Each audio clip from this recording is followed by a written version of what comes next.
Hello everyone, welcome to Insurance Education. My name is Raymond Macmillan. Today's video is in response to a comment I've received from one of my students who are preparing for the CI exams. I've been asked to explain what is the difference between co-insurance as against reinsurance. I'm also trying something new. Can you tell me if you like the background music which I'm playing at the moment? So let's get on with it. Co-insurance is where an insurer shares the risks with other insurers. Could be 1, 2, or 3. Let's take an example. If an insurer A, accepts a risk for £1 million, they may not want to hold that entire £1 million for their net account. Remember, insurance is about spreading the risks. They can choose to share it with insurer B and C. If they take 60% of the premium, 60% of the risks, they will pay 60% of all claims. If insurer B takes 20% and insurer C 20%, they will receive 20% of each premium, and also pay 20% of claims. In addition, ladies and gentlemen, you would have what is called a lead insurer, and that insurer is the party who will prepare the terms, the conditions, the premiums, the policy on behalf of the other insurers. If a survey of the risk is required, they will also carry out that on behalf of the other insurers.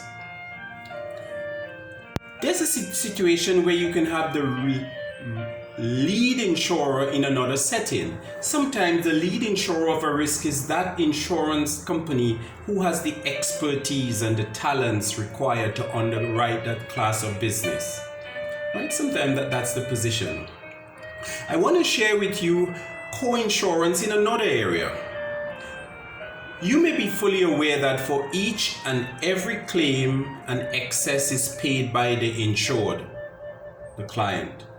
That is where you have the insurer sharing the risk with the insured. Sometimes it's in the form of a franchise, not an excess.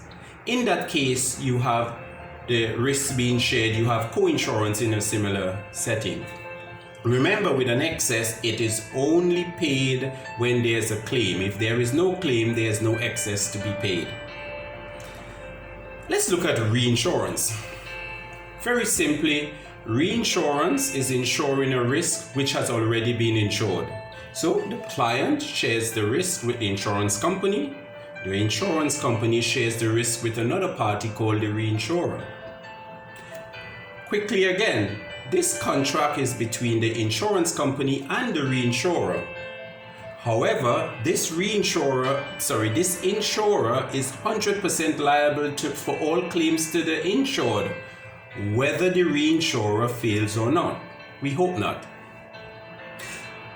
Reinsurance then can be divided. We can look at the classes. You can have where you share that same one risk of £1 million. You can choose to share that with a reinsurer rather than sharing it with other co-insurers. Some insurers, another name for insurers could be ceding office, cedant, or primary insurer.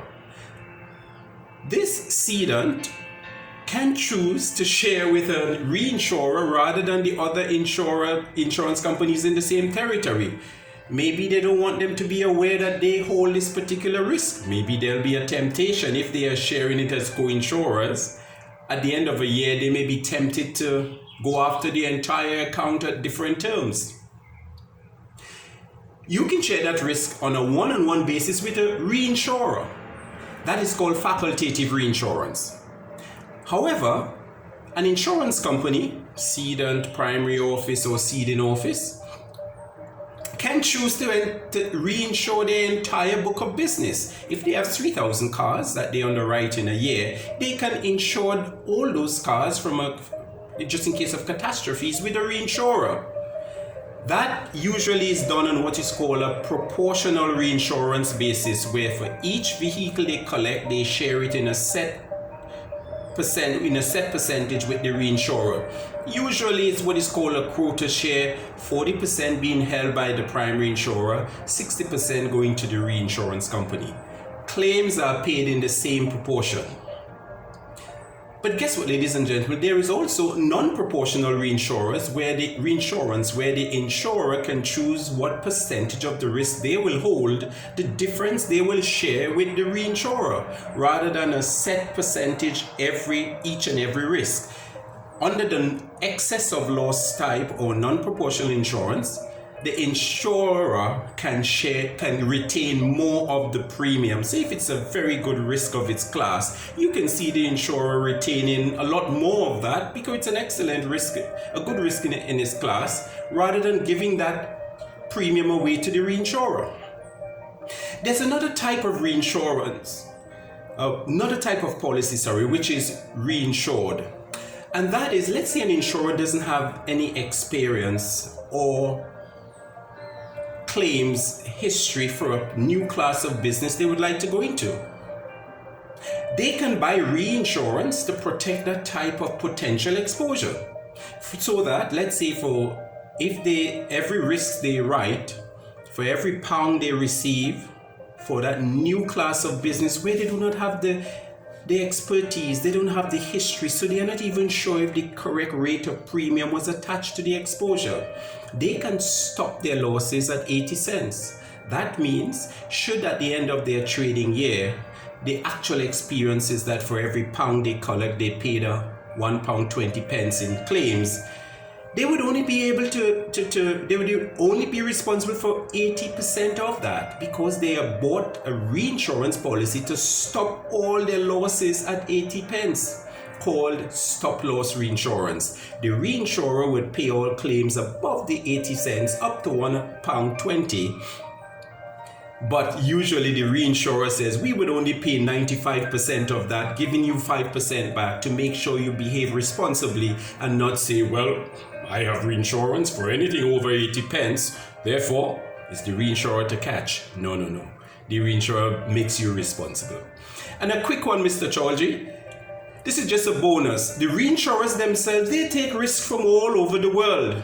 They themselves need reinsurance protection. They buy retrocession to protect their exposures. I wish you good luck in your final exams with CI. If you want some other material, feel free to drop me an email at Raymond, that's Raymond, at sbnhumancapital.com. Again, Raymond at sbnhumancapital.com. I'd be pleased to share with you some other revision questions, etc., which I have in my possession. We're inviting you, ladies and gentlemen, to click the notification button if you would like to get first access to my next video, which will be on terms in motor insurance like what is indemnity to passenger, indemnity to user, indemnity to driver. Some of my examination students, they don't understand what this is, and I'd be pleased to share it with the wider community, because it is in the commercial motor policy, and sometimes it's not straightforward as it suggests. I'd be pleased to share that with you. Then, if you think this video was helpful, would you click the like button below? We're inviting you as well to subscribe to our channel. Thank you, ladies and gentlemen. Looking forward to seeing you next week.